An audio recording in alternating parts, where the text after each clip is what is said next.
নমস্কার, আপনারা দেখছেন সংবাদ শিরোনাম। শুরু করছি সন্ধ্যার আপডেট। ভুল ভ্যাকসিন দেওয়ায় মৃত্যু হলো এক 1.5 মাসের শিশুর। এমনই চাঞ্চল্যকর অভিযোগের ভিত্তিতেই ডুয়ার্সে পথ অবরোধ শুরু হয়েছে। যেটা জানা যাচ্ছে যে ঘটনা সূত্রে গতকাল রাতে সেই শিশুটিকে একটি স্বাস্থ্যকেন্দ্র থেকে ভ্যাকসিন দিয়ে নিয়ে আসা হয়। এরপর স্বাভাবিকভাবেই তার শরীর সুস্থ ছিল, কিন্তু হঠাৎই তার শরীর অসুস্থ হয়ে পড়ে এবং জ্বর আসে। এরপর তাকে জ্বরের ওষুধও খাওয়ানো হয়, কিন্তু এরপর যখন সেই বাচ্চাটি একটি হাঁচি দেয়, সেই হাঁচির সাথে সাথেই কিন্তু তার নাক এবং মুখ দিয়ে রক্ত বেরোতে শুরু হয়। তৎক্ষণাৎ গাড়ি ভাড়া করে শিশুটিকে জলপাইগুড়ি মেডিকেলের মাদার অ্যান্ড চাইল্ড হাবে নিয়ে আসা হয়। কর্তব্যরত চিকিৎসক জানিয়ে দেন শিশুটির মৃত্যু হয়েছে।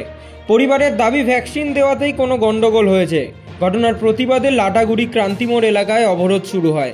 এ বিষয়ে জেলা স্বাস্থ্য দপ্তরের আধিকারিকরা অবশ্য মুখ খুলতে নারাজ। হঠাৎ করে বাচ্চারা এমন হাঁচি দিল, নাকে মুখে রক্ত বেরিয়ে গেছে। মানে বাচ্চার বয়স ছিল 1.5 মাস। 1.5 মাস বয়স। আর ইনজেকশন কয়টা দিছে সেন্টার থেকে? 3টা ইনজেকশন দিছে, পোলিও খাওয়াইছে, তারপরে হচ্ছে ওটা কি যেন একটা সিরিজে খাওয়াইলো, ইনজেকশনের সিরিজে ওষুধ খাওয়াইছে, ওটার নাম আমি জানি না। ওখানে যারা নাবালিকা নাতনিকে যৌন হেনস্থার অভিযোগ দাদুর বিরুদ্ধে। বারাসাত পৌরসভার 29 নম্বর ওয়ার্ডের মালির বাগান এলাকার ঘটনা। অভিযোগ, বুধবার দুপুরে বাড়িতে কেউ না থাকার সুযোগে বছর 65 নিরঞ্জন সাহা তার নাতনিকে যৌন হেনস্থা করেন। বাড়ির সদস্যরা বাড়ি ফিরলে ওই নাবালিকা তার মাকে জানায় দাদু তার সাথে অসভ্য আচরণ করেছেন। এরপরেই নাবালিকার মা বারাসাত থানায় লিখিত অভিযোগ করেন। অভিযোগের ভিত্তিতে ঘটনার তদন্তে নেমেছে বারাসাত থানার পুলিশ। ফোন করে বলেছে দিদি বাবার রিয়ার সঙ্গে জোর জবরদস্তি করতে এসেছে। আমি তো বললাম আপনাকে, মানে দর্শন করার চেষ্টা করেছে এটাই আমি আপনাদেরও তখন বললাম যে চেষ্টা করেছে, কিন্তু কিছু করেনি। আজকে ওসব কিছু মানে আজকের বলে কি আগে কি আমি আজ প্রথম শুনলাম যে এটা আজকেই হয়েছে। আজকে 12টা মানে 15-20 নাগাদ আমার ফোন এসেছে, আর আজকেরই শুনেছি। আর আজকেরই আমরা প্রথমেতেই প্রতিবাদ করেছি। আমরা ঘরে ঢুকিয়ে রাখিনি। নিরঞ্জন সাহা। হ্যাঁ, বাবা না, শ্বশুর মশাই। সাত সকালে মালদায় মর্মান্তিক দুর্ঘটনা, মৃত 3, আহত 1। মালদার গাজলের হিয়াঘর এলাকায় 512 নম্বর জাতীয় সড়কে এক অজানা গাড়ি ধাক্কা মারে টোটোকে। ঘটনাস্থলেই মৃত্যু হয় 3 জনের এবং আহত হন গুরুতরভাবে 1 জন। যদিও ঘাতক গাড়িটির খোঁজ পাওয়া যায়নি, তবে ঘটনাকে ঘিরে ব্যাপক চাঞ্চল্য ছড়িয়েছে এলাকায়। নামাজ পড়ে ফরজের নামাজ পড়ে আমরা বেরোচ্ছিলাম সকালবেলা। বেরিয়ে মামা বলছিল গাড়ি নিয়ে যাবো, তো মামা বাড়ি থেকে গিয়ে গাড়ি বের করছিল, আমিও বাড়িতে গেছিলাম। সেই টাইমে একটা আওয়াজ হয় অনেক জোরে। আওয়াজ হওয়ার পরে আমি ভাবছি হয়তো টায়ার বাসটা হলো। কিছুক্ষণ পরে বেরিয়ে দেখি মামার গাড়িটা ছিতরে আছে, সবাই ছিতরে আছে। কি গাড়ি, কোন গাড়ি মারা গেছে এখনো আমরা জানি না, এখনো ধরা পড়েনি। আচ্ছা, মানে তারপর কোন গাড়িটা ছিতরে পড়েছিল? টোটো? মামার গাড়িটা পুরোটা ছিতরে গেছে। কি টোটো? হ্যাঁ, টোটো, বন্দে ভারত বলা হয়। আচ্ছা, হ্যাঁ। ভুয়ো ভোটারদের ধরতে ময়দানে নামলেন বর্ধমান দক্ষিণের বিধায়ক। ভুতুরে ভোটার ধরতে এবার বর্ধমান পৌরসভার অন্তর্গত 23 নম্বর ওয়ার্ডের মাটিবাগ এলাকায় বাড়ি বাড়ি গিয়ে ভোটার লিস্ট খতিয়ে দেখলেন বর্ধমান দক্ষিণের বিধায়ক খোকন দাস। 2026 সালের বিধানসভা নির্বাচনকে মাথায় রেখে ভোটার তালিকা যাচাইয়ের নির্দেশ দিয়েছেন খোদ মুখ্যমন্ত্রী। আর এদিন সেই মতোই সকাল সকাল 23 নম্বর ওয়ার্ডের মাটির বাগ এলাকায় বাড়ি বাড়ি ঘুরে ভোটার তালিকা দেখলেন খোকন দাস।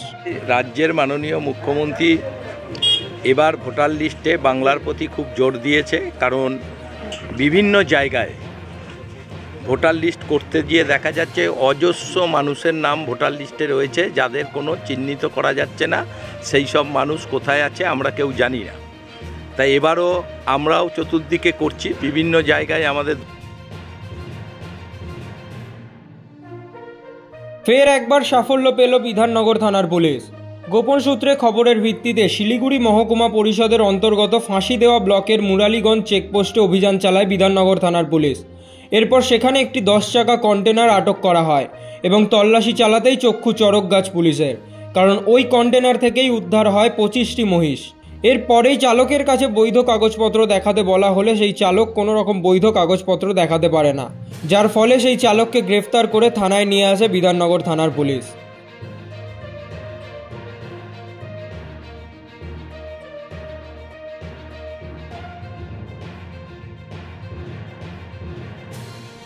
বিভিন্ন বেসরকারি ব্যাংকের লোন পরিশোধ করতে না পারায় অপমানের দায়ে আত্মঘাতী স্বামী স্ত্রী। মৃত ব্যক্তির নাম লক্ষণ মুখার্জি এবং তার স্ত্রী বনশ্রী মুখার্জি। তাদের বাড়ি বীরভূমের লাভপুর ব্লকের চৌহাট্টা মহোদরী 2 নম্বর গ্রাম পঞ্চায়েতের বাবনা গ্রামে। লক্ষণ মুখার্জি পেশায় দিনমজুর। সূত্রের খবর, অভাবের সংসারে হাল ধরতে বিভিন্ন বেসরকারি সংস্থার কাছ থেকে লোন নিয়েছিলেন তিনি। সেই লোন পরিশোধ করতে না পারায় বুধবার একটি বেসরকারি লোন সংস্থার তরফ থেকে আধিকারিকরা এসে ওই পরিবারকে অপমান করে বলে অভিযোগ। এমনকি ঘরে তালা মারতে যায় সেই লোন সংস্থার আধিকারিকরাও। আর সেই অপমান সহ্য করতে না পেরেই বুধবার কীটনাশক ট্যাবলেট খেয়ে আত্মহত্যা করেন দুজনেই। আমার মায়ের মারা গিয়েছে পুরো সুসাইড করে লোনের চাপে। মা বিয়ে বাড়ি গিয়েছিল, বিয়ে বাড়ি থেকে এসে দিদির বাড়ি গিয়েছিল, দিদির বাড়ি থেকে আমোদপুরে নেমেছে। বাবা লাভপুর মিষ্টির দোকানে কাজ করতো। রাস্তা অবরোধ করে বিক্ষোভ গ্রামবাসীদের। বারুইপুর থানার গোবিন্দপুরের রাস্তা অবরোধ করে বিক্ষোভ দেখান এই গ্রামের বাসিন্দারা। তাদের অভিযোগ, মূলত রাস্তার চারপাশে যে বাড়িগুলি আছে সেই বাড়িগুলিতে পাইপ লাইন দিয়ে জলের কানেকশন যাওয়ার জন্য রাস্তা খোঁড়া হয়েছিল এবং তারপর একের পর এক বাড়িতে জলের কানেকশন দেওয়া হয়েছে, কিন্তু তারপর আর রাস্তা মেরামত করা হচ্ছে না, যার ফলে অসুবিধায় পড়তে হচ্ছে গ্রামবাসীদের। আর এই অভিযোগ নিয়েই এবার বিক্ষোভে সরব হলেন গ্রামবাসীরা। ধুলোর ব্যবস্থা করতে হবে, আমাদের রাস্তা সমান করে জলের ব্যবস্থাটা করে দিন। ধুলো উঠছে, বাচ্চারা যে কোথায় চলতে পারছে না, স্কুলে যেতে পারছে না, বাচ্চাদের বাইরে বের করতে পারছি না। আমাদের রাস্তার ধারে বাড়ি ঘর সব অবস্থা খারাপ হয়ে যাচ্ছে। আজ 5-6 দিন হয়ে আছে।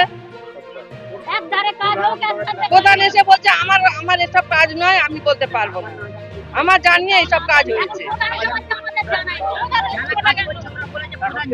আর যারা কাজ করছে তারা বলছে যে প্রধান সব জানে, প্রধানের কথা শুনে আমি। ব্যান্ডেল রেল স্টেশনের পাশে শরৎচন্দ্র বহুমুখী শিক্ষা নিকেতন নামে একটি বেসরকারি স্কুল গত 4 দশকেরও বেশি সময় ধরে চলছিল, কিন্তু গত 1 সপ্তাহ ধরে সেই স্কুলের গেটেই তালা। আর এর ফলেই এবার বিক্ষোভ দেখালেন অভিভাবকরা। তাদের দাবি, রেল হঠাৎ কেন স্কুল বন্ধ করে দিল তা তারা জানেন না। এখন বাচ্চারা কোথায় যাবে? তাদেরকে বিকল্প জায়গার ব্যবস্থা করে দিতে হবে। অন্যদিকে পূর্ব রেলের মুখ্য জনসংযোগ আধিকারিক দীপ্তিময় দত্ত জানিয়েছেন, বেআইনিভাবে দখল করে রাখা জায়গা উচ্ছেদ করা হচ্ছে আইনিভাবে। আন্দোলনে যাব, আমাদের বক্তব্য এখানে যেমন রেল ডেভেলপমেন্ট করছে ভালো কথা, আমরা ডেভেলপমেন্টের সবসময় সাথে আছি, কিন্তু এই স্কুলটাকে রেলকে ভাবতে হবে। এতগুলো ছাত্রছাত্রী, তাদের বাবা মা, এত ছাত্রছাত্রীকে নিয়ে রেল তাহলে ভাবুক, রেল তাহলে আমাদের একটা জায়গা দিক। তাহলে এদেরকে সেন্ট্রাল স্কুলে, এদেরকে যে সেন্ট্রাল স্কুল তৈরি হয়েছে সেখানে আমাদেরকে কনভার্ট করে দেওয়া। আমাদের পড়ানো নিয়ে দরকার। আমরা ছেলে মেয়েদেরকে দিয়ে বছরের শেষে কোথায় যাবো? সেন্ট্রাল স্কুল করবার জন্য যখন এলাকা ভেঙেছে, তাহলে সেন্ট্রাল স্কুলকে, আমাদের স্কুলের ছাত্রছাত্রীগুলোকে তাদের স্কুলে কনভার্ট করে দিই। আমরা প্রত্যেকে রাজি আছি স্কুলে যেতে, কিন্তু আমাদের এই ছেলে মেয়েদেরকে।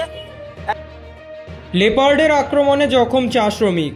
ঘটনাটি ঘটেছে বৃহস্পতিবার ডুয়ার্সের মেচপাড়া চা বাগানে। জানা গিয়েছে, এদিন কাজ করার সময় চা বাগানের নালা থেকে একটি লেপার্ড মহিলা শ্রমিকের ওপর ঝাঁপিয়ে পড়ে। মেচপাড়া চা বাগানে অস্থায়ী শ্রমিক হিসাবে কাজ করেন ফুলমায়া লামা। এদিনও বাগানে কাজ করছিলেন তিনি। ওই সময় এক লেপার্ড এসে তার ওপর ঝাঁপিয়ে পড়ে। ফুলমায়ার আর্তনাদ শুনে অন্যান্য শ্রমিকরা দৌড়ে এলে লেপার্ড পালিয়ে যায়। শ্রমিকরা ফুলমায়াকে উদ্ধার করে লতাবাড়ি হাসপাতালে নিয়ে আসে।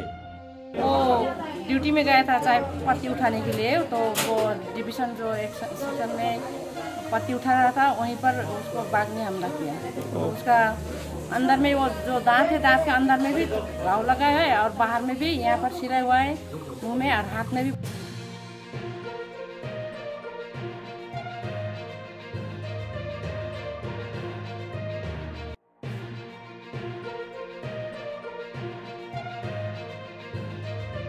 সাত সকালে বনগাঁ শিয়ালদা ট্রেনের তলায় পিষে আত্মঘাতী এক যুবক। স্থানীয় সূত্রে খবর, সকাল 10টা নাগাদ বারাসাত স্টেশন থেকে বনগাঁগামী ট্রেন ছাড়বার পর রেল কেবিনের কাছাকাছি রেল পোস্টের কাছে এক ব্যক্তি আচমকাই ট্রেনের সামনে ঝাঁপ দেয়। পোস্ট থেকে তার দেহ প্রায় 50 ফুট দূরে গিয়ে ছিটকে পড়ে। ঘটনাস্থলে এসে পৌঁছায় বারাসাত আরপিএফ কর্তৃপক্ষ। মৃত ব্যক্তিকে এখনো পর্যন্ত শনাক্তকরণ করা যায়নি। কি কারণে তার এই ধরনের চিন্তা ভাবনা, নাকি এটা নিছকই একটি দুর্ঘটনা, তাও এখনো ধোঁয়াশার মধ্যে রয়েছে। বিশদে জানতে চোখ রাখুন সংবাদ শিরোনামের পর্দায়। মানুষের পাশে, মানুষের সাথে আমরা আছি এই বাংলাতে। আপনারা দেখছেন সংবাদ শিরোনাম। দেখলেন তো অনেক কিছু, এবার দেখুন নতুন কিছু।